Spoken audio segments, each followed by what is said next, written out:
Life before the plague. You wake up in medieval Europe, say around 1345. Your bed, straw stuffed with bugs. Your breakfast, bread, cabbage and maybe some cheese if you're rich. No Wi-Fi, no coffee, no TikTok, just chickens screaming at sunrise.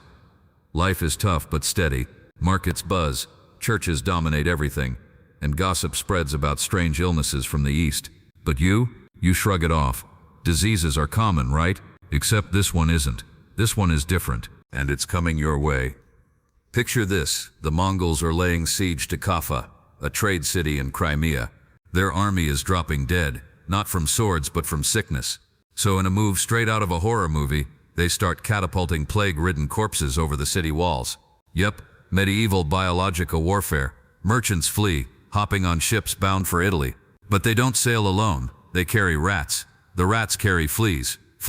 And the fleas? They carry Yersinia pestis, the bacteria behind the Black Death. By the time these ships dock in Sicily, the plague has already hitched a ride. Dock workers unload crates, and soon they're coughing, sweating, dying.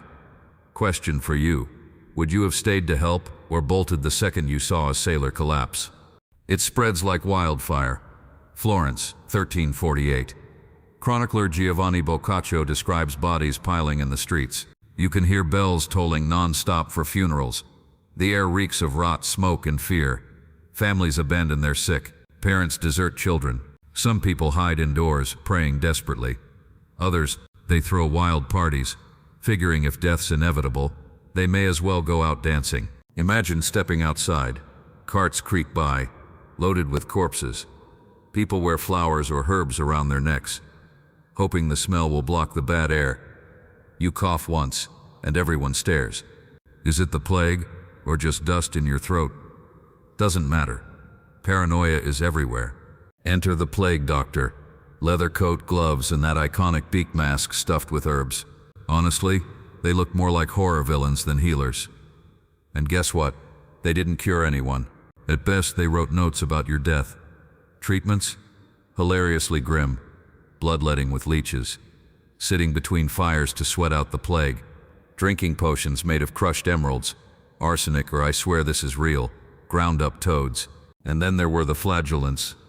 Groups of people whipping themselves bloody in the streets, believing their pain would make God lift the plague.